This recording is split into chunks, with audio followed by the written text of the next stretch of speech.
पता चलता है कि जितना ऊपर से दिखता है उतना तो इजी नहीं है। देखो, शेयर मार्केट हर किसी को जब आता है तो प्रसाद के नाम पे देता है, कुछ ना कुछ तो देता है। और किसी को, बहुत सारे लोगों का मैं देखा कि थोड़ा सा मिसगाइड कर देते। तो अभी थोड़ी देर पहले आपने भी बोला था कि इनिशियली प्रॉफिट भी होते हैं, लॉस भी होते हैं।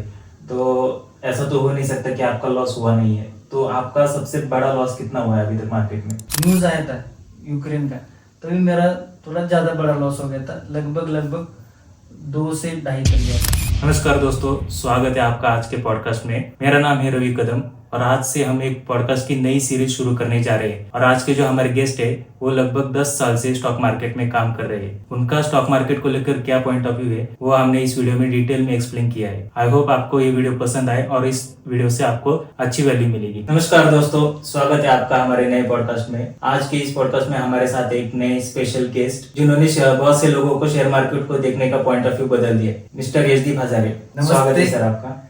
नमस्ते रवि सर, नमस्ते सभी ट्रेडर्स लोगों के लिए, और जो भी ये वीडियो देख रहे हैं उन सभी को नमस्ते। सर, जैसे कि अभी आपका एक चैनल है, YouTube channel learning markets with MG, तो हम ऑडियंस को बताइए कि इस चैनल की शुरुआत कब और कैसे हुई? ओके, तो सबसे पहले 2014-2015 से मुझे सबसे पहले ट्रेडिंग के बारे में तो उससे पहले मालूम था, 2010-2011 से पता था। पर सर्चिंग करना और उसमें एजुकेशन लेना ये मैंने लगभग 2014-2015 को चालू किया था। और ये जर्नी थी, आगे जाके मैं आपको वो जर्नी भी बताने की कोशिश करूंगा। पर 2019 के बाद बहुत सारे लोगों को, आपको पता है कि एक कोविड आया था, उस टाइम बहुत सारे लोगों को ट्रेडिंग के बारे में पता चल गया। और मैं पहले से 3 से 4 साल पहले, उससे पहले से मैं थोड़ा सा ट्रेडिंग करता था, थोड़ा सा स्टॉक मार्केट में इंटरेस्टेड था, तो मैं पहले से कर रहा था। तो बाद में 2019 के बाद बहुत सारे लोग थे जो जुड़े और सबको पता था कि मैं थोड़ा सा ट्रेडिंग में इंटरेस्टेड रखता हूँ। तो बहुत सारे लोग मुझे, जो आजू बाजू के लोग थे, जो फ्रेंड सर्कल था, उसमें भी पूछने लगे कि कैसे करते हैं, इसमें क्या रहता है स्टॉक मार्केट, ये बेसिक नॉलेज पूछने लगे। तो मुझे भी थोड़ा इसमें इंटरेस्ट आ गया। उनको मैं पहले बेसिकली एज अ फ्रेंड की तरह से बताता था कि ये स्टॉक मार्केट होता है, इससे होता है, ये बहुत सारी चीजें उनको बताता था। पर मैं भी थोड़ा सा सर्च करने लगा उसके बारे में, स्टॉक मार्केट के बारे में। तो क्या हुआ, फिर उसके बाद सर्च करने को मुझे दिखा कि बहुत सारे लोग यूट्यूब पे चैनल बनाए हुआ है उन्होंने, और बहुत सारे लोगों का जो चैनल है उसमें हर कोई अलग अलग तरीके से सिखाने की ट्राई करता है। और बेसिकली मैं महाराष्ट्र से हूँ और मेरा जो चैनल है वो मराठी लोगों के लिए, महाराष्ट्र लैंग्वेज में, मराठी लैंग्वेज में। तो मैं देख रहा था कि कोई भी अलग अलग तरह से एडवाइस दे रहा था उसमें, और किसी का अच्छा भी रहता है और किसी का, बहुत सारे लोगों का मैं देखा कि थोड़ा सा मिसगाइड कर देते। तो मैं बोला कि ये जो मिसगाइड करते लोगों को, स्पेशली महाराष्ट्र लोगों को, तो मैं थोड़ा उसमें इंटरेस्टेड आ गया और मैं बोला थोड़ा कि अच्छे वे में लोगों को सिखा सकता हूँ, जो मेरे पास नॉलेज है कुछ वो मैं शेयर कर सकता हूँ। और उसके लिए माध्यम था, तो यूट्यूब एक अच्छा माध्यम था।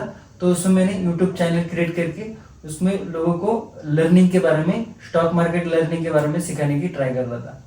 तो 1 से 2, 2 से 2, फिर उधर अच्छे लोग आते गए, वीडियो देखा, लोगों को अच्छा लगा, तो उसमें और भी लोग ज्वाइन होते गए। शेयर मार्केट में आपका पहला एक्सपीरियंस कैसा था? देखो, शेयर मार्केट हर किसी को जब आता है तो प्रसाद के नाम पे देता है, कुछ ना कुछ तो देता है। तो क्या है, मेरा भी ऐसा एक्सपीरियंस था जब मैं शेयर मार्केट में ज्वाइन हुआ और मुझे पता चला कि ये ऐसी ऐसी चीज होती है, फेनो होता है, कैश मार्केट होता है, फ्यूचर मार्केट होता है। तो सबसे पहले हर कोई आता है, थोड़ा सा आजमाता है, लक आजमाता है इस तरह से। तो लक के तौर पर मार्केट उनको रिवॉर्ड देता है। पर जब भी आप उसमें और ज्यादा अंदर तक जाएंगे तो पता चलता है कि जितना ऊपर से दिखता है उतना तो इजी नहीं है।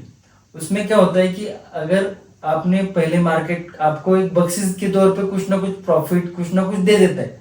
पर अगर आप उसमें रेगुलरली, अगर आप इंटरेस्ट रखेंगे और रेगुलरली आप ट्रेडिंग करेंगे या इन्वेस्टमेंट भी करेंगे, तो क्या होता है कि अभी ये ट्रेडिंग के हिसाब से देखेंगे, इन्वेस्टिंग का अलग टॉपिक रहता है।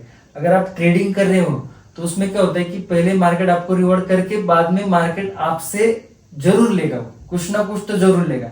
तो सबसे पहले अगर मार्केट में गया मैं, तो मुझे अच्छा खासा प्रॉफिट भी दिखा। पर धीरे धीरे पता चला कि ये गेम अलग है और इसमें मेरा लॉस हो रहा था। स्टार्टिंग में जब भी मैं फ्यूचर में गया, FNO में गया तो मेरा लॉस हो रहा था।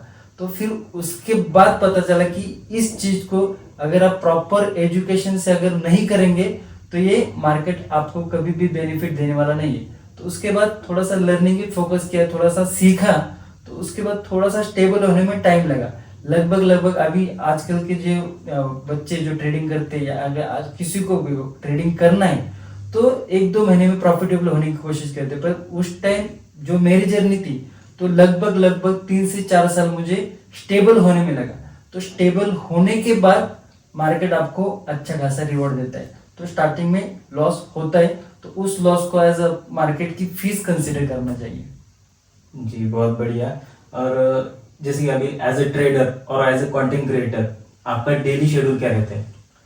देखो, अभी कंटेंट क्रिएट करो तो मुझे इतना टाइम देना नहीं पड़ता है, क्योंकि जो भी इंडेक्स के रिगार्डिंग जो भी लर्निंग का एनालिसिस करते हैं अपन, तो उसमें पता चल जाता है कि मार्केट ने क्या आज मोमेंटम दिया है, क्या प्राइस एक्शन बना है। उस प्राइस एक्शन के देखने के बाद मार्केट का थोड़ा सा अंदाजा आ जाता है कि मार्केट कल क्या हो सकता है। और उस वो प्राइस एक्शन के साथ साथ जो भी मार्केट में न्यूज चल रहा है, जो भी मार्केट में चीजें हो रही है, कोई भी हो, ग्लोबल चीज हो रही हो या नेशनल चीज हो रही हो, कुछ इम्पैक्ट क्या है मार्केट का, पॉजिटिव है नेगेटिव, वो देखने के बाद पूरा डाटा रीड करने के बाद जो वीडियो में बताने की कोशिश करते हैं वो प्रिडिक्शन रहता है। वो प्रिडिक्शन क्या रहता है कि ये पॉसिबिलिटी है, अगर यहाँ से मार्केट गिरता है, अगर यहाँ से मार्केट अच्छा खासा रेंज ब्रेक करता है तो मार्केट डाउन साइड पे आ सकता है, मार्केट अप साइड पे जा सकता है, ये पॉसिबिलिटी थी। तो वीडियो करने के लिए इतना कुछ स्ट्रगल नहीं है, क्योंकि वो तो बना बनाया होता है पूरा सेटअप। ओके, स्ट्रगल इसमें है कि कौन सा डाटा देखना है, कौन से लेवल है जो सबसे ज्यादा इंपॉर्टेंट है, उसमें टाइम लगता है। वो रिसर्च डाटा और पूरा एनालिसिस करने के लिए थोड़ा सा टाइम देना पड़ता है, तो उसमें स्ट्रगल होता है थोड़ा सा, पर स्टार्टिंग में होता है। अगर आप एक चीज बार बार कर रहे हो तो फिर वो यूज हो जाता है इसको। जैसे कि अभी जो बहुत सारे बिगिनर्स होते हैं जो ट्रेडिंग करते हैं, तो ज्यादातर लोग क्या करते हैं कि इनिशियली जब उनको प्रॉफिट नहीं दिखता है तो बहुत से लोगों के मन में निगेटिव थॉट्स आते हैं, कुछ लोग तो क्विट करने की सोचते हैं। तो आपके साथ कभी ऐसा इशू हुआ कि ऐसा कोई मोमेंट आया आपके लाइफ में कि अभी नहीं हो रहा है तो क्विट कर दूं या कोई कुछ और देख लूं? अगर आप इस मार्केट में काम कर रहे हैं, स्टॉक मार्केट में काम कर रहे हैं, तो उसमें लॉस भी होगा, उसमें प्रॉफिट भी होगा। और ये जो आप चीज बोल रहे हैं कि ये बंद करना चाहिए, तो ये थॉट आते हैं सबसे पहले। अगर आप बिगिनर हो तो ये थॉट आने ही वाले, पर इसको टैकल कैसे करते हैं, इसको लर्निंग के जरिए टैकल कर सकते हैं आप। ओके, तो जब भी मेरी शुरुआत हुई थी तो बहुत बड़े बड़े लॉसेस भी हुए। तब क्या हुआ कि जब बड़ा लॉस होता है ना तो आपकी साइकोलॉजी खराब हो जाती है। और ये साइकोलॉजी होती कहाँ से, अगर आप ट्रेडिंग में हो, जैसे कि मैं ट्रेडिंग में इन्वॉल्व हुआ तो मुझे कोई घर चलाने का प्रेशर नहीं था, मेरे कोई दूसरे जो चीजें हैं वो मेरे दूसरे बिजनेस से हो रही थी, मेरी फैमिली बैकग्राउंड से वो चीजें मैनेज हो रही थी। पर अगर आप कोई है जो ट्रेडिंग करना चाहता है पर फैमिली की जो रिस्पॉन्सिबिलिटी है अगर उस पे होगी और उसको अगर लॉस होगा तो उसको ज्यादा थॉट्स आएंगे वो। तो उसमें क्या होता है कि अगर आपका फैमिली बैकग्राउंड स्ट्रांग है तो आप उसमें थोड़ी देर, लंबे देर तक उसमें कंटिन्यू कर सकते हैं। पर अगर आपका फैमिली बैकग्राउंड स्ट्रांग नहीं रहेगा फाइनेंशियली, या अगर आपकी फैमिली है और आपकी फैमिली आप पे डिपेंड है, तो आप छोटे से लॉस में भी उसमें बंद करने की सोच सकते हैं, ट्रेडिंग बंद कर सकते हैं, या मार्केट के से आप बाहर जा सकते हैं। पर अगर आप अच्छी तरह से अगर लर्निंग करेंगे तो फिर उसमें थोड़ा सा ड्यूरेशन लगता है, मार्केट में सेट होने के लिए ड्यूरेशन लगता है। अगर आप 3-4 महीने अच्छे से उस प्रोसेस को फॉलो करेंगे, और प्रोसेस फॉलो करने के बाद अगर आप कॉस्ट टू कॉस्ट आ गए, कॉस्ट टू कॉस्ट यानी क्या, अगर आप एग्जांपल आपका कैपिटल 1 लाख रुपए है और आपका उसके बाद जब भी आप स्टार्ट किए उसके बाद 6 महीने तक आपका कैपिटल वाइप आउट नहीं हुआ, अगर आपका कैपिटल आज 1 लाख रुपए है स्टार्टिंग में, 3 महीने के बाद भी 1 लाख रुपए है, तो आप सस्टेन किया आपने 3 महीने, आपने 6 महीना सस्टेन किया, तो उसके बाद आपकी जो जर्नी होगी वो हाई पॉसिबिलिटी की वो प्रॉफिट की तरफ जा सकती है। तो जैसे आपका क्वेश्चन था कि क्विट करते हैं, तो क्विट करने की आएगी, मन में डाउट्स आएंगे, सेल्फ कॉन्फिडेंस भी कम होगा, पर अगर आप अच्छे पोजीशन में हो फाइनेंशियली तो आपका जो ड्यूरेशन है वो लंबा रहेगा, पर आपकी फाइनेंशियल पोजीशन अगर वीक होगी तो ड्यूरेशन कम रहेगा। तो अभी जितने भी बिगिनर ट्रेडर्स हैं उन आप जाहिर सी बात है आप बहुत सारे बिगिनर ट्रेडर से मिलते होंगे, बात करते होंगे, तो सबसे ज्यादा ऐसी कौन सी मिसकंसेप्शन है उनके दिमाग में as a beginner share market को लेके? देखो, सबसे पहला क्या होता है कि जो भी बंदा शेयर मार्केट में एंट्री करता है उसको लगता है कि शेयर मार्केट ऐसी चीज है कि इसमें रातों रात अमीर बन सकता है। तो सबसे पहले ये बात बिल्कुल गलत है। 99% ये बात आपको माननी पड़ेगी कि ये भी एक बिजनेस है और बिजनेस में उतार चढ़ाव आते रहते हैं। तो वन नाइट अमीर बनना, ये जो सपना लेके लोग आते हैं, ये सपना सबसे पहले तो लेके आना नहीं चाहिए। ओके, क्योंकि क्या होता है कि शेयर मार्केट है, इसमें लोग लॉस करते प्रॉफिट करते। अगर आप प्रॉफिट करने की सोच रहे हैं तो उसके लिए आपको स्ट्रगल ज्यादा है, पर लॉस करने के लिए कोई भी स्ट्रगल नहीं है। तो सबसे पहले ये सोचना है कि अगर आप शेयर मार्केट में एंट्री कर रहे हो तो ओवरनाइट सक्सेसफुल मिलने वाली नहीं है। ये जर्नी है, ये जर्नी को जीना पड़ेगा, ये जर्नी को हैंडल करना पड़ेगा। और ये जर्नी अब आप जिएंगे 1 साल 2 साल, अगर आप इसमें स्टेबल होंगे तो फिर उसके बाद आप प्रॉफिट का सोच सकते, उससे पहले बहुत मुश्किल है। तो अभी कोई एक बंदा है जो सोच रहा है कि मैं अभी शेयर मार्केट में एंट्री करूंगा और ट्रेडिंग वगैरह से पैसे कमाऊंगा, तो उसको ट्रेडिंग करने से पहले ऐसे कौन सी चीजें जो पता होनी चाहिए शेयर मार्केट के बारे में, या फिर कौन सी ऐसे स्किल्स है जो उसके अंदर होनी चाहिए? देखो, आपका क्वेश्चन बहुत अच्छा है।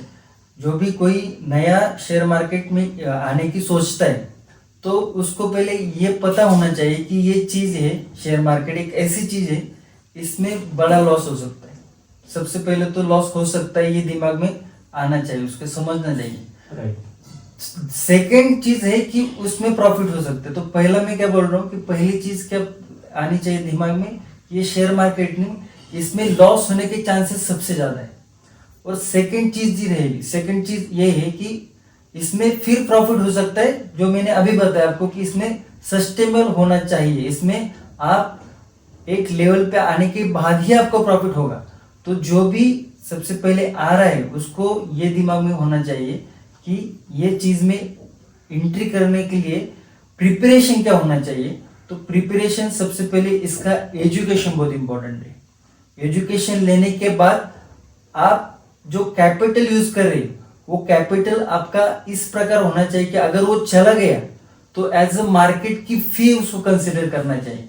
और जो भी कैपिटल आप यूज कर रहे हो वो आपका इस प्रकार कैपिटल होना चाहिए कि अगर वो कैपिटल मार्केट में चला गया, आपको लॉस हुआ, तो आपको उसका कुछ भी होना नहीं चाहिए, ना दुख होना चाहिए, ना हैप्पी तो होने वाला नहीं है क्योंकि कैपिटल चला गया। ओके, तो सबसे पहले वो जो कैपिटल जाएगा वो एज अ मार्केट की फीस कंसिडर करना चाहिए। ओके, ये फर्स्ट चीज होगी। सेकेंड चीज क्या है कि अगर आप मार्केट में एंट्री करने की सोच रहे हो और आपके पास नॉलेज नहीं है तो आपको नॉलेज लेना पड़ेगा। आप कहाँ से भी ले लो, बहुत सारी चीजें, यूट्यूब है, बुक्स है, कोई भी आप किसी को भी फॉलो करो, पर आपको नॉलेज लेना पड़ेगा। और नॉलेज भी ऐसा लेना पड़ेगा कि उसको फाइन ट्यून होना चाहिए।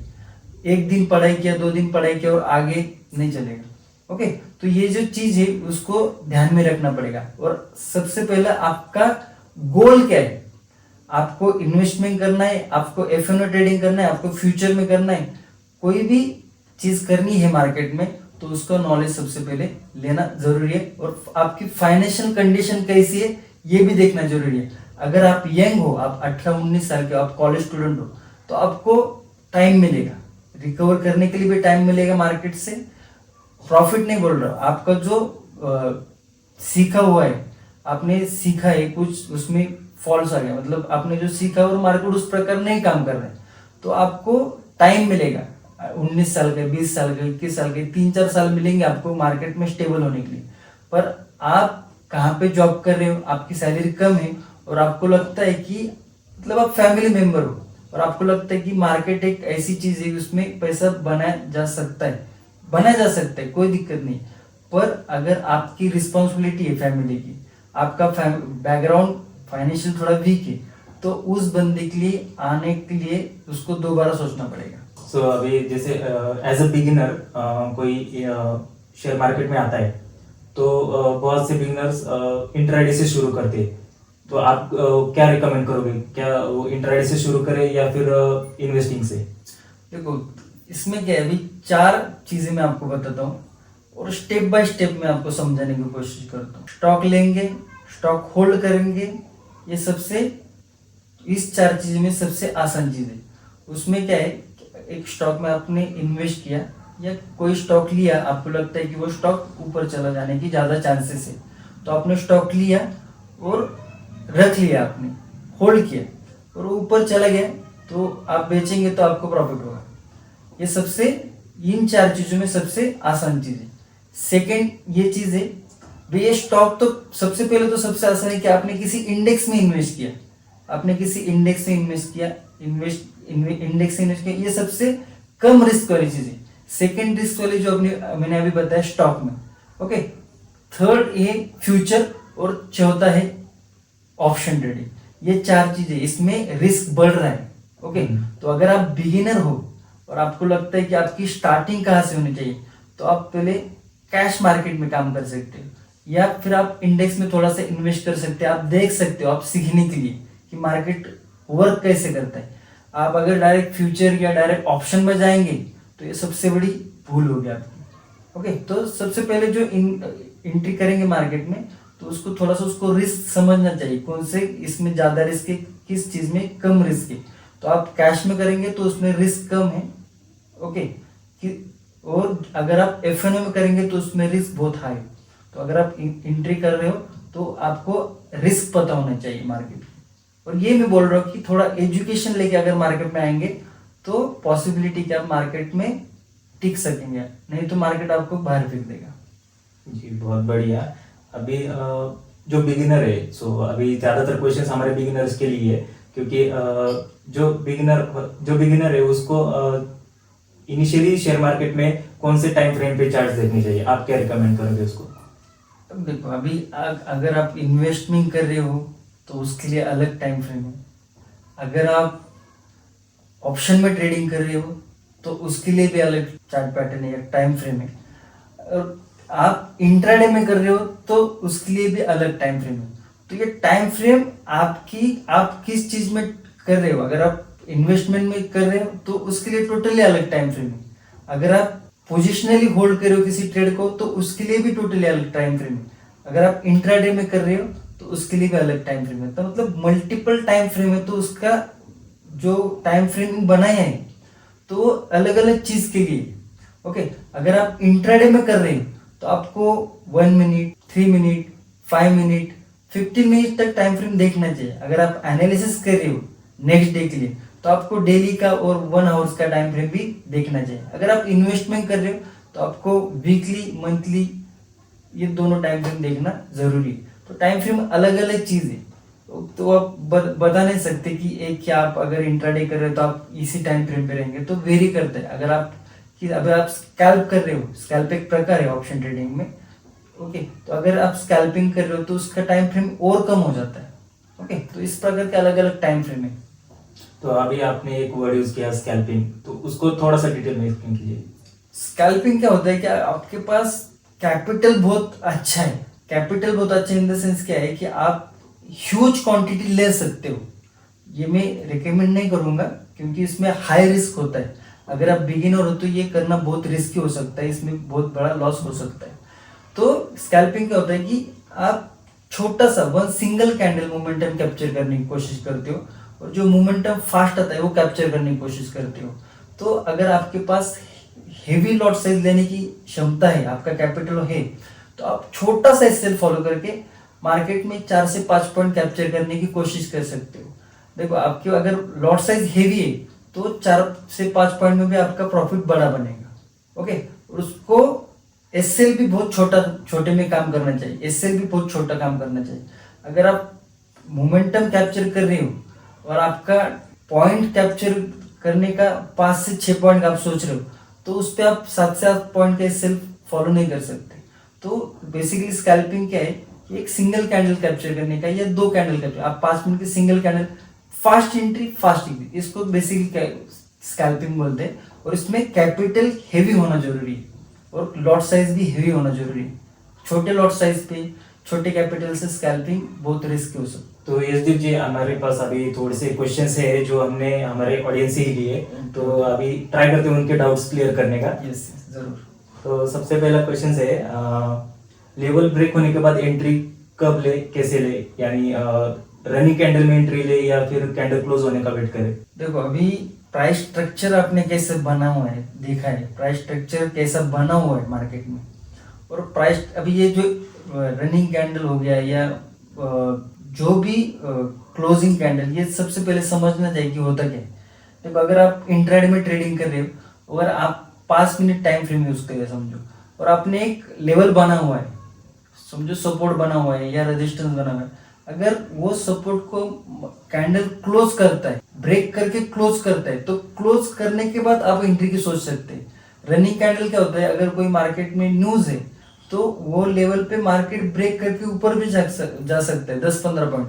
और मार्केट में वो 5 मिनट का टाइम फ्रेम अगर यूज कर रहे तो 5 मिनट की कैंडल ऊपर जाके उसको ब्रेक करके उसका क्लोजिंग नीचे भी हो सकता है वापस, समझ रहे हैं आप। वो ब्रेक करके ऊपर गई कैंडल फिर क्लोजिंग उसकी उस रेजिस्टेंस जो एंट्री पॉइंट आपने बना हुआ है रेजिस्टेंस, उसके अगर नीचे क्लोज होगी तो एंट्री नहीं बनेगी। पर अगर उसी रेंज के ऊपर मार्केट क्लोजिंग करता है, कैंडल क्लोज होती है 5 मिनट के टाइम फ्रेम पे, तो आप वहां पे एंट्री लेने की सोच सकते हैं टेक्निकल एनालिसिस के रिगार्डिंग। ओके, तो कैंडल क्लोजिंग होना बहुत इंपॉर्टेंट है।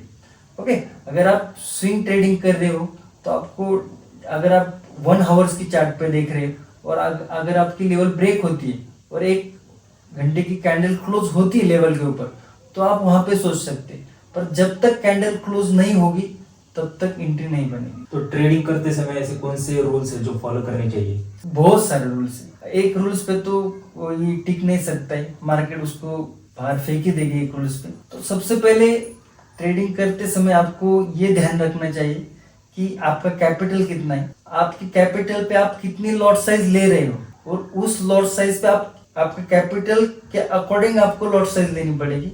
और जितनी लॉट साइज है वो हेवी नहीं होनी चाहिए, आपकी कैपिटल की लगभग 50% डिप्लॉय होना चाहिए। अगर आपका फॉर एग्जांपल 1 लाख कैपिटल है और आप 1 लाख कैपिटल पूरा का पूरा एक ही ट्रेड में यूज कर रहे हैं, तो ये तो बहुत खराब पोजीशन साइजिंग होगी और एक खराब रूल्स होगा। तो अगर आपका कैपिटल 1 लाख है तो आप उसके अकॉर्डिंग आप 50% यूज कर सकते हैं कैपिटल का। और 50% में आपका दिन का रिस्क कितना है, अगर आप 50,000 कैपिटल यूज कर रहे हैं, आपका कैपिटल 1 लाख है, उसमें आप 50% यूज कर रहे हैं और आप दिन का 3000 लॉस लेने के लिए रेडी हो, मतलब आपका एसएल फिक्स हो गया दिन का 3000। और ये रूल सबसे इंपॉर्टेंट कि आपकी पोजीशन साइजिंग इंपॉर्टेंट होनी चाहिए ना। अगर आपकी पोजीशन साइजिंग गलत होगी तो आप 2-3 पॉइंट के एसएल पे आपका पूरा कैपिटल भी गवा सकते। ओके, समझ में आ रहा है। आपकी पोजीशन इतनी हेवी हो गई तो आप 2-3 पॉइंट, अगर मार्केट आपके एंट्री पॉइंट से नीचे आता है तो आपको बड़ा लॉस दिखने को लगेगा, और बड़ा लॉस दिखते आप वहां उस ट्रेड से निकल जाएंगे और वापस घूम के ट्रेड ऊपर चला जाएगा। तो उससे क्या होता है कि आपकी जो साइकोलॉजी वो खराब होती है। तो सबसे पहले कौन सा रूल फॉलो करना चाहिए, अगर आपका कैपिटल 1 लाख रुपए फॉर एग्जाम्पल है तो 50% यूज करना चाहिए। और 50% पे अगर आप 3000 कर रिस्क ले रहे हो तो उसका लॉट साइज कम होना चाहिए। जो बेसिकली अगर देखेंगे तो per trade risk divided by SL, per trade risk divided by SL, जो भी आंसर आएगा वो आपकी लॉट साइज होगी। तो ये 2-3 रूल है, ये इंपॉर्टेंट रूल, ये आपको ध्यान में रखने पड़ेंगे। कितना लॉस लेने वाले इस ट्रेड में ये सबसे पहले आपको मालूम होना चाहिए, कितना एसएल जाएगा ये भी आपको मालूम होना चाहिए, और क्या टारगेट रहेगा ये भी आपको मालूम होना चाहिए। अगर ये 3 चीज आपको एंट्री पहले से या ट्रेड पंच करने से पहले अगर आपको मालूम है तो आप उसमें बना सकते हैं कुछ ना कुछ। पर आप अगर अंधेरे में तीर चलाएंगे तो कुछ हाथ नहीं लगने वाला।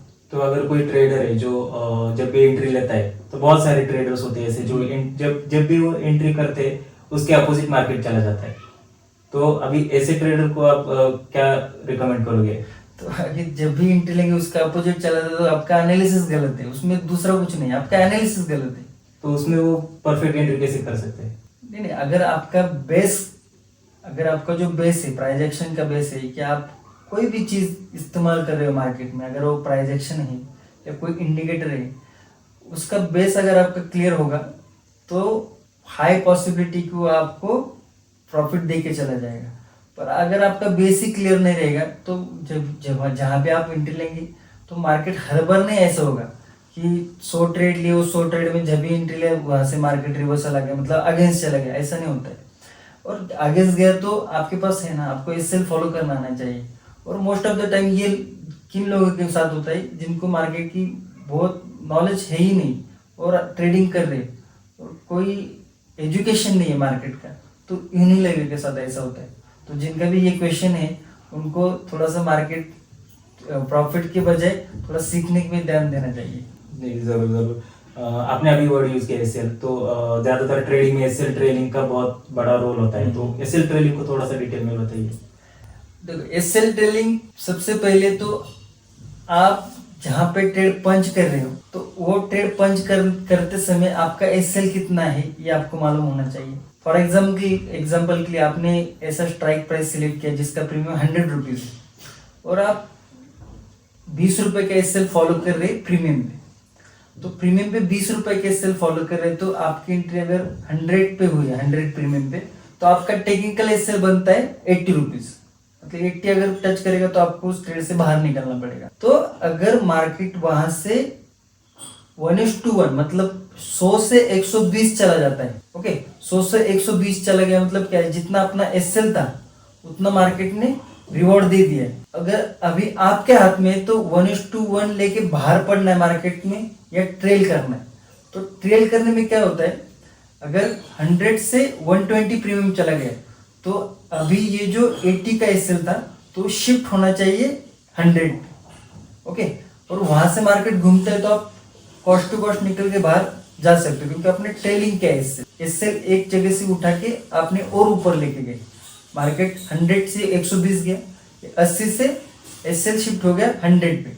अगर वहां से 120 चला गया तो उससे 140 चला गया, मार्केट 140 चला गया तो आपका एसएल जो रहेगा वो 120 शिफ्ट होगा और जहां तक जाएगा वहां तक आप उसको ट्रेल कर सकते हैं। बेसिकली इसको ट्रेलिंग बोलते हैं।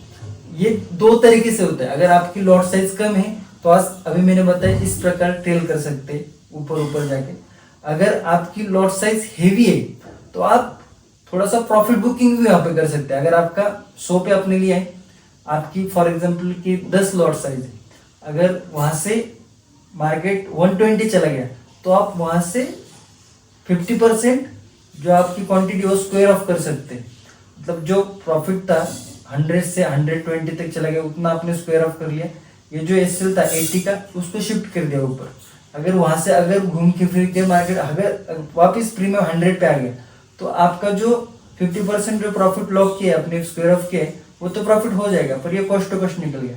और वहां से अगर ऊपर चला जाता है और भी 120 का 140 हो गया तो 140 के अगर वहां पे और जो 50% तुम्हारा क्वांटिटी था वो उसमें 25% और स्क्वायर ऑफ कर दो, 25% होगा। इस प्रकार दो तरीके से आप ट्रेल कर सकते हो। तो अभी मार्केट में जैसे कभी कभी ब्रेकआउट्स आते हैं, तो रियल ब्रेकआउट और फेक ब्रेकआउट को कैसे जज करें? देखो, ये जज करना बहुत मुश्किल होता है। पहले तो चीज़ें जितना किसी को कितना भी ज़्यादा एक्सपीरियंस रहने दो, कोई भी बोलता है कि मुझे फेक ब्रेकआउट और ओरिजिनल ब्रेकआउट में पता चलता है, तो ये गलत है।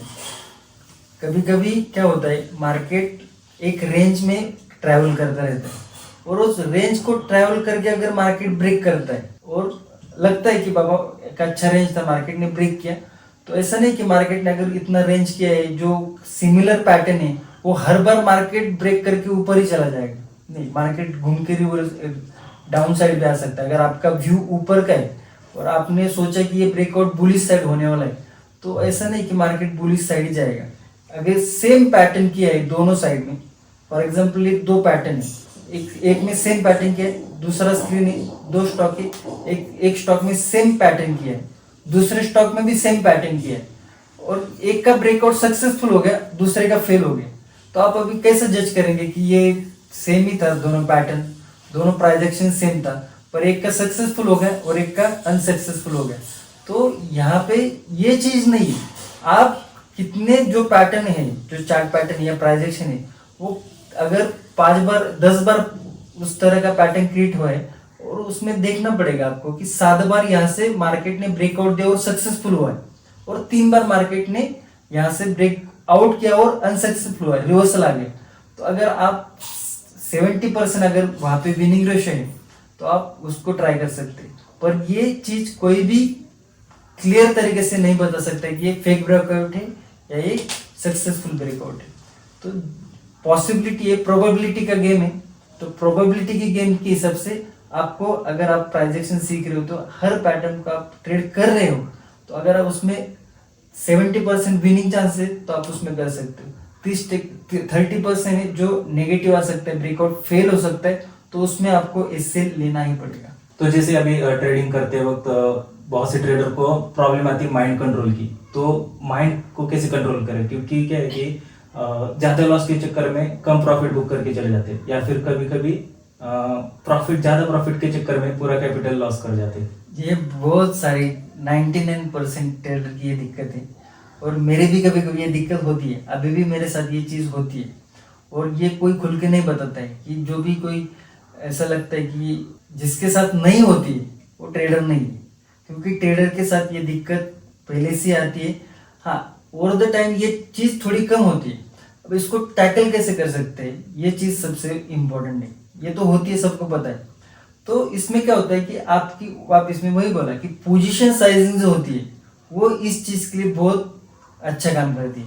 अगर आपका लॉस कैपेबिलिटी, इंट्राडे का लॉस अगर आपने डिसाइड किया है कि मैं 5,000 के ऊपर ज़्यादा लॉस नहीं ले सकता, मैं 5,000 लॉस लेने के लिए रेडी हूँ, और इसमें क्या होता है कि एंट्री होती है, कोई ट्रेड में एंट्री होती है, उसको पता है कि मुझे 5,000 लॉस लेना है, नहीं तो मुझे 10,000 प्रॉफिट लेना है। मतलब 1:2 रिस्क रिवॉर्ड होता है, 1:2 रिस्क रिवॉर्ड में गिना जाएगा वो। तो आपकी एंट्री हुई है, आपके एनालिसिस पे आपको भरोसा है, और आपका एसएल फिक्स है कि मैं 5,000 लॉस लेने के रेडी हूँ, और जब तक ये 10,000 क्रॉस नहीं करेगा प्रॉफिट तब तक मैं रुकने वाला हूँ। तो फिर ये ट्रेड सक्सेसफुल होगा ना, तो आपको वो रिवॉर्ड दे के चला जाएगा। पर आपका पोजीशन साइजिंग बहुत ऑड है, खराब है, और आप थोड़ा सा मार्केट अगर आपने जब एंट्री लिया उससे थोड़ा सा नेगेटिव आ गया, मतलब आपके अगेंस्ट चला गया और लॉस दिखने लग गया, तो क्या होता है कि तुरंत कट कर देते हैं, क्योंकि वो उनको पता नहीं कि लॉस लेना कितना है। अगर आपकी कैपेबिलिटी 1,000 रुपये लॉस लेने की है और आपने डाल दिए एक्स्ट्रा लॉट, अगर वहां से मार्केट प्रीमियम 4-5 पॉइंट अगर नेगेटिव आता है और लॉस अगर आपको बड़ा दिख रहा है, तो आप डर जाते हो, आप तुरंत कट कर देते हो। ओके, ये चीज होती है।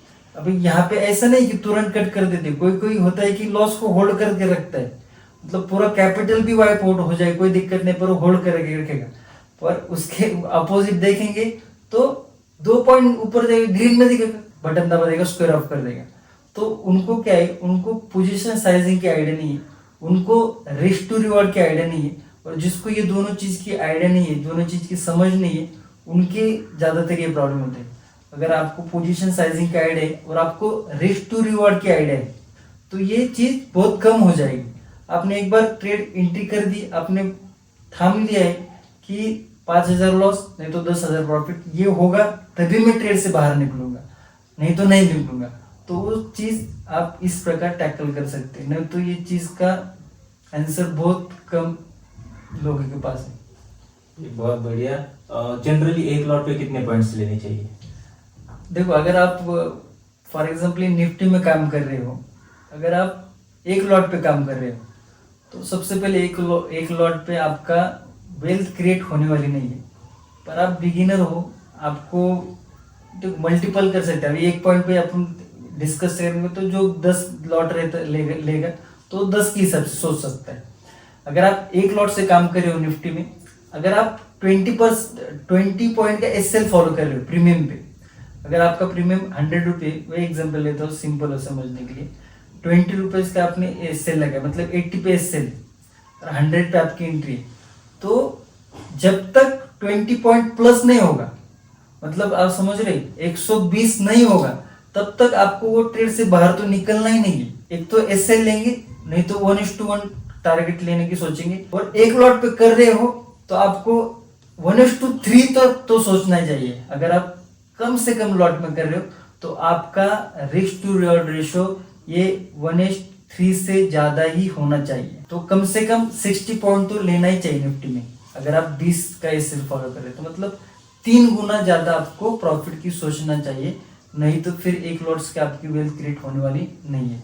और जो भी ज्यादा लॉट लेते हैं तो उनके लिए मैं बताया कि ट्रेडिंग कैसे कर सकते हैं, और मैं अपने एनालिसिस में रेगुलर बताते रहता हूँ।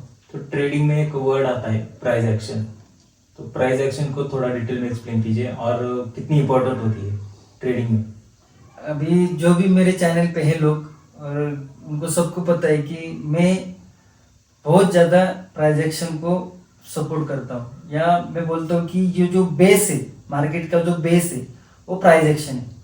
अगर आपको प्राइस एक्शन समझ में आ रही है, अगर आपको चार्ट रीड समझ में आ रहा है तो आप सक्सेसफुल होने के रास्ते पे हो। अभी देखो प्राइस एक्शन क्या होता है कि मार्केट का मोमेंटम किस प्रकार हो सकता है। प्राइस है वो डिमांड और सप्लाई के बेसिस पे चलती है। ओके, अगर डिमांड बढ़ेगी तो प्राइस मोमेंटम देगा, यहाँ पे डिमांड आएगी वहां पे प्राइस मोमेंटम देगा, जहां पे डिमांड नहीं आएगी प्राइस नीचे आएगा। डिमांड कांस्टेंट रहेगी तो मार्केट साइडवेज हो जाएगा। और ये प्राइस एक्शन है, उसमें बहुत चीजें इंपॉर्टेंट होती है।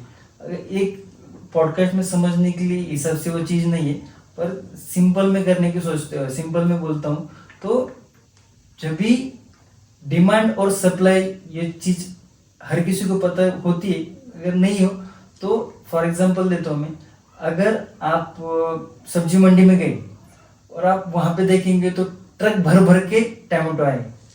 ओके, ट्रक भर भर के टमाटो आए तो, और आपको 1 ही किलो टमाटर लेने, और टमाटो आए 1000 kg। और जो ऑडियंस है वहां के, मतलब जो भी लोग गए टमाटर लेने के लिए, ऑडियंस नहीं बोल सकते, जो भी ग्राहक गए टमाटर लेने के लिए, वो एक दिन में 500 किलो टमाटो लेते, और टमाटो आए लगभग 1000 किलो। तो 500 किलो क्या करेंगे, उसका फेंक देना पड़ेगा ना। तो जब भी डिमांड कम है और सप्लाई ज्यादा हो गया है तो उससे क्या होता है कि रेट कम हो जाता है। तो जो भी बेचने वाला है टमाटो वो बोलेगा यार 50 में बाकी टमाटो इतने रहने वाले हैं, तो थोड़ा सा कम में दे देते हैं, 25 में दे देंगे। तो जो आदमी 1 kg लेने वाला है वो 2 kg लेके जाएगा। तो अभी वो उसको तो फेंकेंगे ही, वो तो खराब होने वाला है उसका। तो वो बोलता है कि 2 रुपए से ज्यादा थोड़ा सा कम में बेचेंगे तो पूरा माल भी खत्म हो जाएगा और थोड़ा सा और पैसे भी मिलेंगे। तो यही चीज है प्राइस एक्शन, वो प्राइस और एक्शन। प्राइस कहाँ पे एक्शन करता है वो चीज इंपॉर्टेंट है। अब देखा तो प्राइस कहाँ पे एक्शन किया, डिमांड और सप्लाई पे। अगर टमाटो कम है लेने के लिए, टमाटो मार्केट में कम है, 100 किलो टमाटो आए और जो ग्राहक गए उनको सब मिला के 500 किलो टमाटो चाहिए और 100 किलो मार्केट में टमाटो है, जो बेचने वाला है वो मन मर्जी की कीमत लगा सकता है। ओके, सही है ना, मन मर्जी की कीमत लगा सकते हैं। अगर वो बोलेंगे कि इनको टमाटो लेना ही है, और देखो वो 50 के 100 में भी बेचेगा तो भी आप लेने के लिए रेडी हो जाएंगे, क्योंकि आप नहीं लेंगे तो कोई दूसरा लेगा। सही है ना। तो ऐसी प्राइस है, अगर प्राइस कांस्टेंट है मतलब डिमांड और सप्लाई बैलेंस है। अगर प्राइस बढ़ रही है तो उसमें क्या है कि डिमांड कम है पर लेने के लिए सप्लाई ज्यादा है, तो वो प्राइस ग्रो करेगा। ओके, सप्लाई कम है लेने के लिए लोग है पर डिमांड, उसका सप्लाई कम है और डिमांड ज्यादा है तो प्राइस ऊपर चला जाएगा। और अगर सेल करने के लिए, मतलब अगर प्राइस बहुत हाई पे चला गया तो उसका डिमांड कम हो जाएगा तो लोग वहां पे सेल करना स्टार्ट करेंगे। तो क्या है, सप्लाई ज्यादा हो गया और डिमांड कम हो गया तो प्राइस नीचे आएगा। उस बेसिस पे ये प्राइस एक्शन चलता है पूरा। और बेसिकली प्राइस एक्शन ये आत्मा है ट्रेडर लोगों की। तो अभी थोड़ी देर पहले आपने भी बोला था कि इनिशियली प्रॉफिट भी होते हैं, लॉस भी होते हैं, तो ऐसा तो हो नहीं सकता कि आपका लॉस हुआ नहीं है। तो आपका सबसे बड़ा लॉस कितना हुआ है अभी तक मार्केट में? हर किसी का लॉस होता है, हर किसी का प्रॉफिट होता है। अभी जो बताएगा वो लॉस, जब देखो जब लॉस होता है तो कोई बताता नहीं, प्रॉफिट होता है तो चिल्ला के बताते हैं। तो लॉस होता है, सबको होता है, मेरा भी हुआ था, इनिशियल स्टेज में भी हुआ था। और बेसिकली मैं ऑप्शन सेलिंग करता हूँ। तो ऑप्शन सेलिंग में देखो, जब ये न्यूज़ आया था यूक्रेन का, तभी मेरा थोड़ा ज़्यादा बड़ा लॉस हो गया था, लगभग 2 से 2.5 तक गया था लाख। 2 से 2.5 लाख। तो एज अ बिगिनर, जब कोई बिगिनर ट्रेड करता है तो वो शेयर मार्केट में सर्वाइव कैसे करेगा? As a psychology point of view उसकी साइकोलॉजी क्या होनी चाहिए as a beginner? As a beginner psychology ये होनी चाहिए कि जो मैं चीज कर रहा हूँ वो एक रात में मुझे अमीर बनाने वाला नहीं है। ये प्रोसेस है, ये बिजनेस है, इसमें टाइम लगेगा, स्टेप बाय स्टेप चलना चाहिए। अगर आप step by step rules follow करेंगे तो आपकी जर्नी जो आप सोच रहे हो उस लेवल तक जाएगी। अगर आप दिमाग में यही सोच रहे कि मुझे 10,000 है, मुझे इसको 1 लाख बनाना है 1 महीने में, ये कभी पॉसिबल नहीं होने वाला। 99.9% ये पॉसिबल नहीं है। ओके, बोलने के लिए बहुत एडवर्टाइजमेंट करते हैं, मार्केटिंग करते हैं, बहुत सारे इन्फ्लुएंसर वो अलग अलग चीज बताते हैं, पर रियलिटी ये है कि अगर आपको इस मार्केट में अगर टिकना है, आप में इस मार्केट में लंबा जाना है, तो आपको एक दिन की नहीं सोचना है, आपको महीनों सालों का लॉन्ग टर्म के लिए सोचना है। लॉन्ग टर्म इन्वेस्टमेंट अलग है, ये सोचने की बात है कि किस साइकोलॉजी से आना चाहिए। तो लॉन्ग टर्म की साइकोलॉजी से आना चाहिए कि आज मेरा कैपिटल 1 लाख है, उसको डबल होने के लिए लगभग 6 महीना तो लगेगा, ओके, 1 साल तो लगेगा। इस हिसाब से सोचना चाहिए। एक 10 रुपए का ऑप्शन 20 रुपए होता रहता है, तो सब में एक ही ऑप्शन में डाल दूं और 20 हो जाएगा, तो एक ही दिन में पैसा डबल हो जाएगा। बहुत खराब चीज है, इस तरह से मार्केट को अप्रोच नहीं करना चाहिए। जो भी बिगिनर आता है उसको उसका विजन है तो वो लंबा होना चाहिए, मतलब मार्केट में ज्यादा देर तक सस्टेन करना चाहिए। ज्यादा देर तक सस्टेन करेंगे तो आपका जो गोल है वो अचीव हो सकता है। तो अभी मार्केट में ओवर ट्रेडिंग से कैसे हो जाए? देखो, साइकोलॉजी के बारे में तो आपको बताया, लेकिन जो ओवर ट्रेडिंग होती है बहुत से लोगों की होती है, आपको भी पता होगा। तो ओवर ट्रेडिंग से कैसे बचा जाए? अगर मैं आपको बता दूं तो ट्रेड गलत होने से लोगों का लॉस कम होता है, एजुकेशन नहीं होने से भी लॉस कम ही होता है। किसकी रिगार्डिंग? ओवर ट्रेडिंग की। मतलब ओवर ट्रेडिंग को अगर कंपेयर करेंगे, आपका नॉलेज भी कम रहेगा, पर आप एक ही ट्रेड लेते हैं दिन में तो आपका लॉस कम रहेगा। सबसे ज्यादा लॉस होने के जो प्रॉब्लम है वो ओवर ट्रेडिंग है। हर किसी का, अगर आप भी, आपके भी जानकारी, ट्रेडर लोग, मेरे भी जानकारी, अगर आप किसी को भी बोलेंगे सबसे ज्यादा प्रॉब्लम क्या है तो ओवर ट्रेडिंग है। तो मैं अपने जो व्यूवर्स है उनको बताना चाहता हूँ कि मैं ये सोचता हूँ कि दिन का 1 या 2, ये 2 ही ट्रेड, अगर तीसरा आप करेंगे तो वो ओवर ट्रेडिंग में कंसीडर हो जाएगा। अगर आपको सोचना है आपको 1 ट्रेड लेना है या 2 ट्रेड लेना है, ये क्यों, ये भी मैं आपको बताता हूँ। कि बहुत क्या होता है कि बहुत से ट्रेडर होते हैं जो 3:30 को मार्केट बंद होता है, पूरा चार्ट का एनालिसिस करते, कहाँ पे एंट्री हो सकता है उसकी पॉसिबिलिटी देखते, कहाँ पे मार्केट ब्रेक डाउन कर सकता है, पूरा, मतलब जो फर्स्ट ट्रेड रहता है उसकी पूरी प्रिपरेशन होती रहती है, उसका पूरा जो कहाँ जाएगा, नीचे जाएगा, ऊपर जाएगा, कहाँ सस्टेन होगा, उसका पूरा उन्होंने एजुकेशन ले रहता है आज पहले दिन।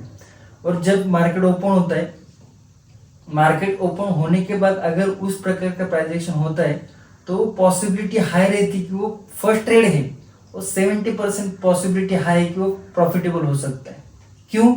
आप ही बताओ, क्या किया है आपने? पहले उसका पूरा प्रिपरेशन किया है। देखो, 3:30 से सुबह के दूसरे दिन 9:30 तक पूरा प्रिपरेशन किया है, सबने देखा है क्या हुआ है, प्राइस एक्शन कहाँ से सपोर्ट बन रहा है, कहाँ से रेजिस्टेंस बन रहा है, ग्लोबली न्यूज क्या चल रही है, पूरा प्रिपरेशन किया है।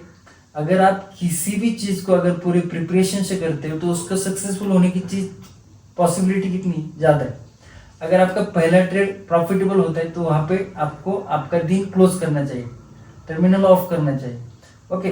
पर अगर आपका फर्स्ट ट्रेड अगर फंसता है या लॉस हो जाता है या गलत हो जाता है, दूसरा ट्रेड कब लेंगे?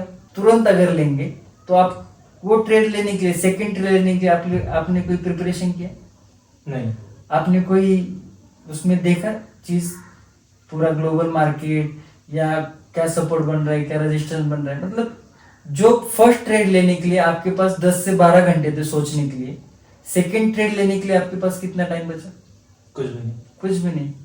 रेड पे सेलिंग, ग्रीन पे बाइंग, ये चीज नहीं। तो इसकी वजह से मैं व्यूवर्स को भी बोलना चाहता हूँ कि कम से कम अगर आप एंट्री प्लान करेंगे तो उसका end of the result green में हो सकता है। अगर आप मल्टीपल एंट्री प्लान करेंगे तो उसका रिजल्ट रेड में हो सकता है। तो ज़्यादा से ज़्यादा ट्रेड करने की कोई ज़रूरत नहीं, एक या दो, तीसरा ट्रेड अगर आप करते हो तो ओवर ट्रेडिंग में कंसिडर हो जाएगा और उससे बहुत ज़्यादा इंप्रूवमेंट होगी। आप एक बार करके ज़रूर देखिएगा। तो अभी जैसे ट्रेडिंग में ऐसा ऐसा तो हो ही नहीं सकता कि हर दिन ट्रेड बन रहे, डेली ट्रेडिंग हो रही है, तो कभी कभी ऐसा भी हो सकता है ना कि ट्रेड बन ही नहीं रहा है, जिसको हम नो ट्रेडिंग जोन कहते हैं, तो उसको कैसे डिफाइन करें? देखो, नो ट्रेडिंग जोन तो अभी यहाँ पे तो चार्ट पे जब आएंगे तभी समझ सकते हैं, पर नो ट्रेडिंग जोन होना चाहिए, बिल्कुल होना चाहिए। उससे क्या होता है, आपकी साइकोलॉजी स्ट्रांग होती है। अगर आपने एक जोन डिसाइड किया है कि उस जोन के ऊपर मार्केट जाएंगी तो नीचे जाएंगी तभी ट्रेड एक्टिव हो सकता है। अगर मार्केट कंसोलिडेशन हो गया और उसी जोन में आपने जो डिसाइड किया है कि बाबा ये जोन में मुझे ट्रेडिंग नहीं करनी है, तो पहले तो आप चिल हो जाएंगे कि बाबा जब तक इस जोन से बाहर नहीं निकलेगा तब तक मैं ट्रेडिंग करने वाला नहीं हूँ। तो आप फिर रिलैक्स हो जाएंगे, जब भी ब्रेकआउट होगा तभी देखेंगे। पर अगर आपका वो नो ट्रेडिंग जोन नहीं रहेगा, अगर मार्केट कंसोलिडेशन हो गया तो आप हर कैंडल पे एंट्री लेने की सोचेंगे।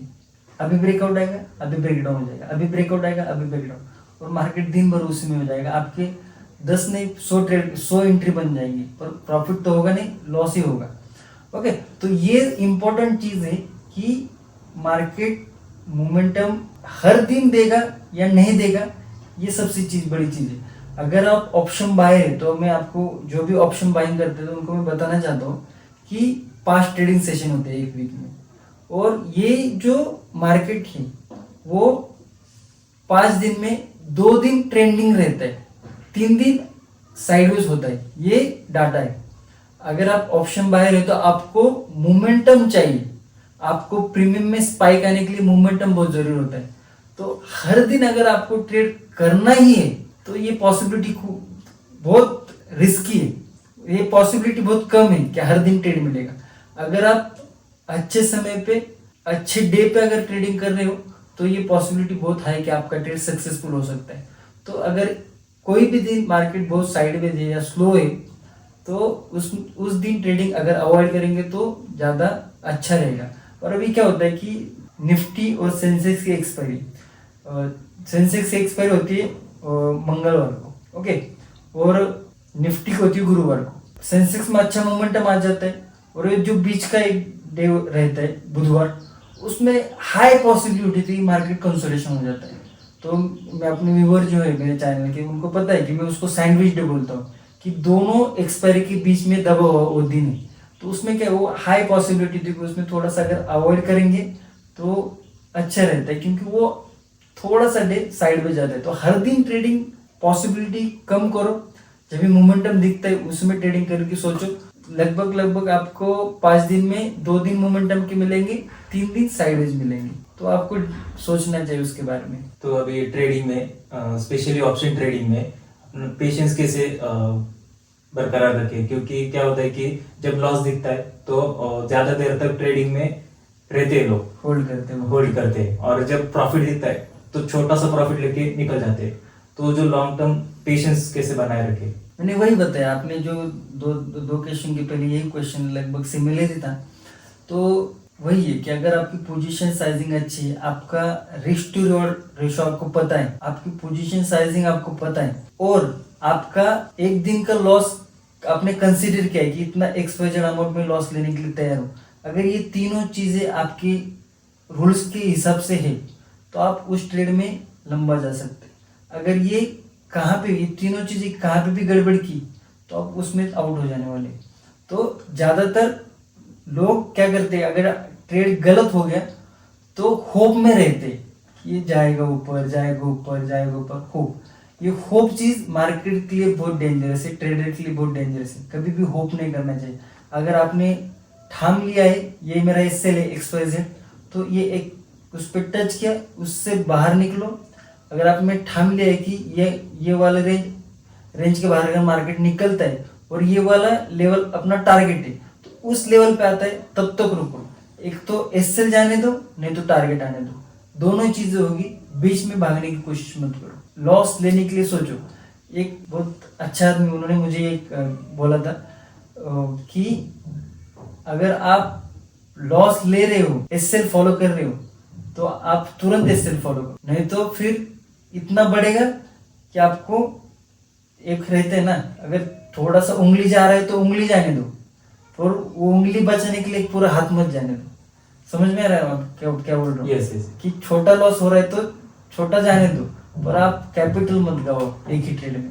तो ये है कि एसएल स्ट्रिक्टली फॉलो करना चाहिए। तो यशदीप जी, अभी अगले सवाल की ओर बढ़ने से पहले हम एक छोटा सा रैपिड फायर राउंड खेलेंगे। ओके। तो उसमें कुछ क्वेश्चंस पूछेंगे, आपको 2 या 3 सेकंड के अंदर जवाब देना है। ओके। ट्रेडिंग और इन्वेस्टिंग? देखो अभी मैं तो ट्रेडर भी हूँ, इन्वेस्टर भी हूँ।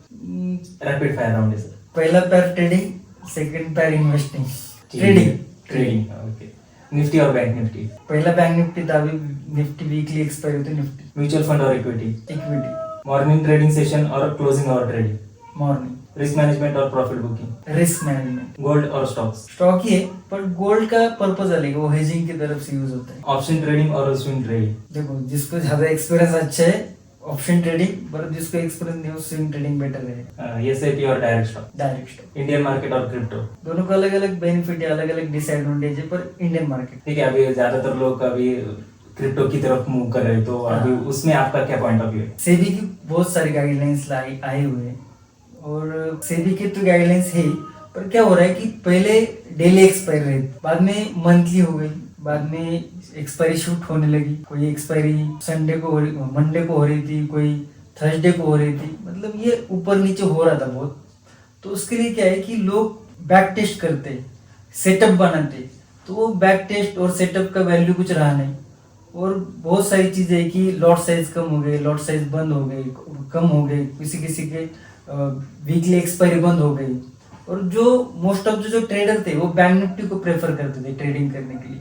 तो बैंक निफ्टी की वीकली एक्सपायरी थी पहले, जो अब की मंथली एक्सपायरी हो गई।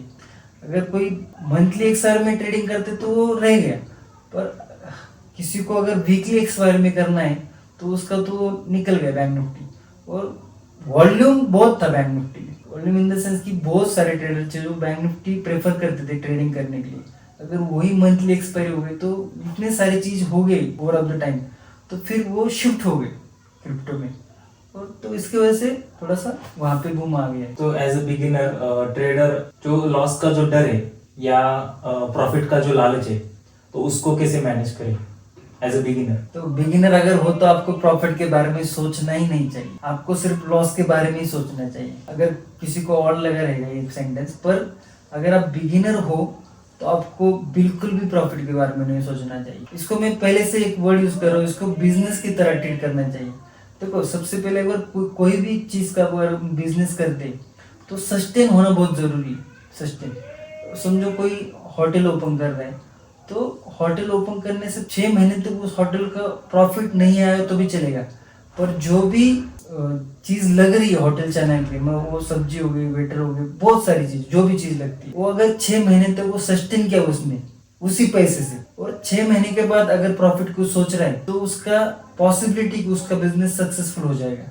पर अगर पहले दिन से ही वो होटल वाला प्रॉफिट की सोच रहा है तो उसका बिजनेस ज्यादा चलने वाला नहीं है। तो सेम ये ट्रेडिंग में भी अप्लाई होता है या स्टॉक मार्केट में भी अप्लाई होता है।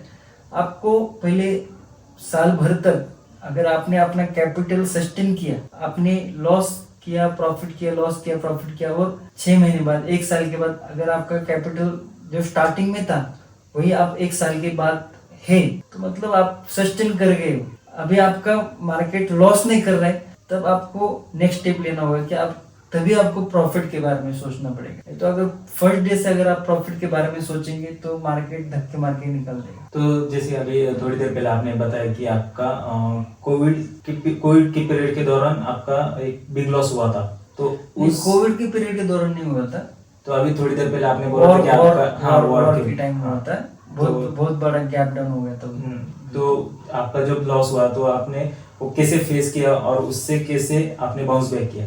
देखो मेरी लगभग ऑप्शन सेलिंग की जो पोजीशन होती है वो हेजिंग रहती पूरी की तरह, पर वो भी एक रेंज रहता है उसका, पर वो रेंज से बाहर जाता है तो कुछ भी नहीं कर सकता। और देखो लॉस प्रॉफिट की मार्केट के 2 पार्ट है, एक दिन लॉस होता है एक दिन प्रॉफिट होता है।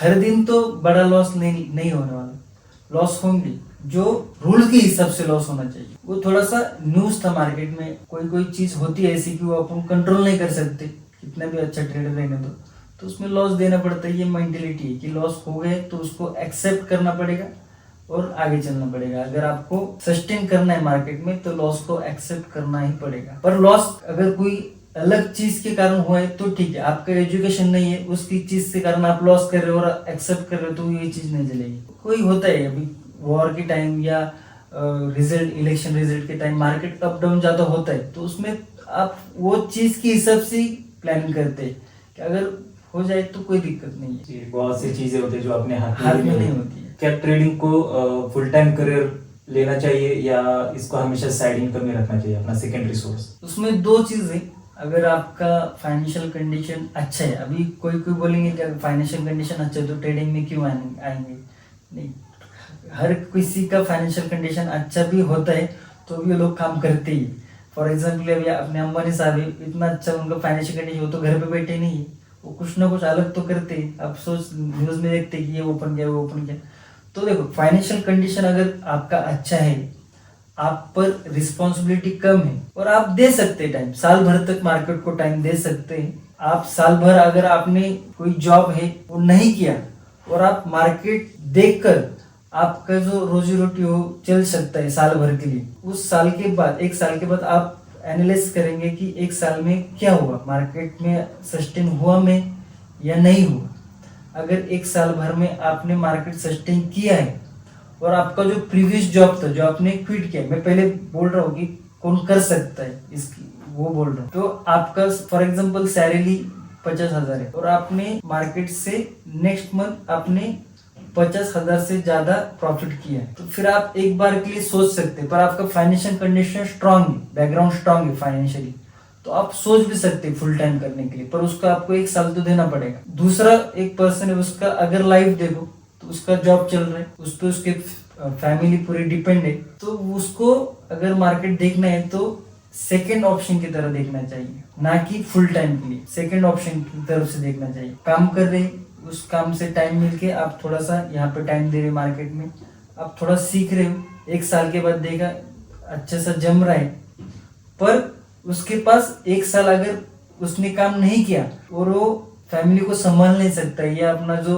डेली रूटीन है उसको फाइनेंशियली फुलफिल नहीं कर सकता है, तो उसको नहीं क्विट करना चाहिए जॉब, उसको फुल टाइम का नहीं सोचना चाहिए। फुल टाइम का कब सोचना चाहिए? जब आप जिस भी फॉर्म में काम कर रहे हो और आपका सैलरी समझ लो 15K है महीने का और आप मार्केट में डबल कमा रहे हो, पर ये डबल एक साल तक लिए होना चाहिए कंसिस्टेंटली। हाँ, समझो अभी मैंने मार्केट भी चालू है, मेरा जॉब भी चालू है, पर मुझे जॉब से 50,000 मिलता है, मुझे मार्केट से 1 लाख रुपए मिला, ये पूरा एक साल तक ये साइकिल चलना चाहिए।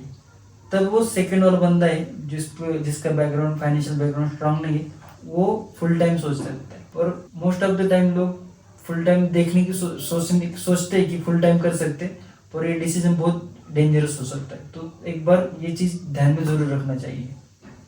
तो एक बिगिनर को जब ट्रेडिंग शुरू करता है तो मिनिमम कितनी अमाउंट होनी चाहिए उसको शुरू करने के लिए? देखो, अमाउंट का कोई ऐसा रूल है नहीं कि इतनी अमाउंट होनी चाहिए। अगर आप ऑप्शन में ट्रेडिंग करते तो कम से कम अमाउंट आपको सीखने के लिए 25K मोर देन इनफ है, और वो 25,000 है वो मार्केट के लिए देने के लिए इस माइंडसेट से अगर आप आएंगे तभी ठीक है। नहीं तो 25 से आपको दिमाग में चल रहा है कि मैं 25 का 50K करूंगा, 50K का लाख करूंगा, ये पॉसिबल नहीं है। क्योंकि जब भी आप एंट्री करेंगे आपका जो अमाउंट रहेगा कितना होना चाहिए? 25 मोर देन इनफ है। अगर सीखना है तो 1-2 लॉट से आप सीख सकते हैं, तो सीखने के हिसाब से 25,000 ठीक है। पर आपको भी आप सीख गए हो और आपको वेल्थ क्रिएट करना है तो फिर आपको बड़ा कैपिटल लगेगा, छोटा कैपिटल से काम होने वाला नहीं है।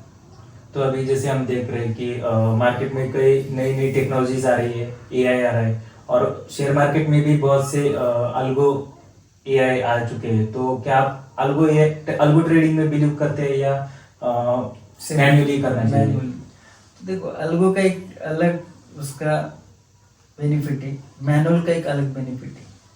अगर आपको अल्गो में क्या होता है कि आपको पता है कि ये रेंज है, उसके बाहर जाएगा तो करेंगे। अल्गो क्या है कि मल्टीपल एंट्री डालते रहता है। अलगो क्या मतलब उसको एक डायरेक्शन दिया हुआ है फिक्स, तो उस डायरेक्शन से जाएगा तभी अलगो एक्टिव होगा। मैनुअली का क्या है, अगर मुझे लगा कि नहीं ये थोड़ा सा मार्केट थोड़ा सा टर्न अलग तरह से ले रहा है, तो वो मैं पहला पोजीशन एग्जिट करके दूसरे साइड भी जा सकता है। अगर लगा मार्केट को ऊपर जाने की ट्राई कर रहे हैं और प्राइस एक्शन तुरंत बेरिश हो गया, तो अपना जो बुलिश ट्रेड था वो एग्जिट करके मैनुअल में सेलिंग का भी सोच सकता हूँ। पर अलगो में नहीं, अलगो अगर बुलिश रहेगा तो एसएल देगा और रुकेगा। ओके, तो अलगो मैं ज़्यादा प्रेफर नहीं करता हूँ और उस पर मैंने ज़्यादा रिसर्च भी नहीं किया है, तो ज़्यादा उसमें मैं अच्छे तरीके से आपको नहीं बोल सकता हूँ। पर मुझे ये पता है कि अगर आप मैनुअल करते हो तो आपको फ्री हैंड मिलता है। जो अलगो में क्या है, आप अलगो में बन जाते हो कि ये उसका रोड मैप है, उसी तरह से चलेगा तो चला जाएगा। अगर आपके पास टाइम है तो आप मैनुअल कर सकते हैं, अगर आपके पास नहीं टाइम तो आप अलगो का सोच सकते हैं। पर ज़्यादा मैं अलगो इस्तेमाल भी नहीं किया हूँ और उसमें ज़्यादा मैंने इंटरेस्ट भी नहीं लिया। तो जैसे मैन्युअली हमें फुल फ्रीडम मिल जाता है Full ट्रेडिंग freedom के मिलता लिए। तो अभी जैसे नई नई न्यूज आ रही है मार्केट में, तो आपके हिसाब से अगले 10 साल में इंडिया मार्केट क्या होगा, कहाँ तक जा सकता है? देखो 10 साल as a option trader, as a intraday trader या वीकली ऑप्शन सेलिंग ट्रेडर, तो मैं ये प्रिडिक्ट नहीं कर सकता हूँ। जो भी लंबा गोल रखते ये उसका आंसर ज़्यादा अच्छी तरह से दे सकते। पर जैसे भी इंडिया जो ग्रोइंग कंट्री है उसकी सबसे इंडिया को ग्रो करना चाहिए और बहुत सारे देख सकते हैं आप AI है और इंडिया एक वर्ल्ड डोमिनेट कंट्री बनने की ट्राई कर रहा है। ओके, तो इंडिया का फ्यूचर ब्राइट है, इतना ही कह सकते। तो आपने अभी जितने आपकी स्टोरी बताई, आपने ट्रेडिंग शुरू करने से, यूट्यूब चैनल क्रिएट करने से, तो ऐसी कोई बिहाइंड द सीन आपकी कोई स्टोरी है जो सुन के आपकी ऑडियंस भी सरप्राइज हो जाए? ऐसी कोई स्टोरी नहीं। हाँ, एजुकेशन करना बहुत जरूरी है। अगर आपको किसी को लगता है कि एजुकेशन नहीं करेंगे तो एजुकेशन बहुत इंपॉर्टेंट है, तो एजुकेशन पे ध्यान देना चाहिए। आप कौन सा भी जॉब करो, बिजनेस करो, एजुकेशन बहुत इंपॉर्टेंट है और कोई सरप्राइज चीज नहीं, तो उसके बारे में नहीं बोल सकता मैं ज्यादा। So thank you so much mister Yashdeep, आप हमारे चैनल पे आए और आपने इतनी अच्छी वैल्यू प्रोवाइड की। आई होप सबके डाउट्स क्लियर हो चुके होंगे। अगर फिर भी अगर किसी को डाउट है तो आप कमेंट सेक्शन में पूछ सकते हैं। और आपको अगर ये पॉडकास्ट अच्छा लगा हो और आप इसका पार्ट 2 चाहते हो तो कमेंट में पार्ट 2 जरूर लिखिए। और आपकी भी ये नई शुरुआत है, तो मेरे तरफ से बहुत बहुत आपको शुभकामनाएं। और इस पॉडकास्ट या किसी भी चीज़ की अगर आपको कोई भी हेल्प चाहिए होगी तो मुझे आप ज़रूर बोल सकते हैं। ओके, और मेरी ऑडियंस है वो बेसिकली मेरी जो ऑडियंस है प्योर महाराष्ट्रियन है, मराठी में कंटेंट रहता है हमारा। ठीक है, आपके लिए थोड़ा हमने हिंदी में भी ट्राई कर दिया है। बहुत शुक्रिया उसके लिए। आई होप ऑडियंस को अच्छा लगे। अगर आपको ये वीडियो पसंद आए तो इसको लाइक और शेयर जरूर करना और नए हो तो सब्सक्राइब करना, बेल आइकन प्रेस करना मत भूलना। मिलते हैं अगली वीडियो में, तब तक के लिए हैप्पी इन्वेस्टिंग।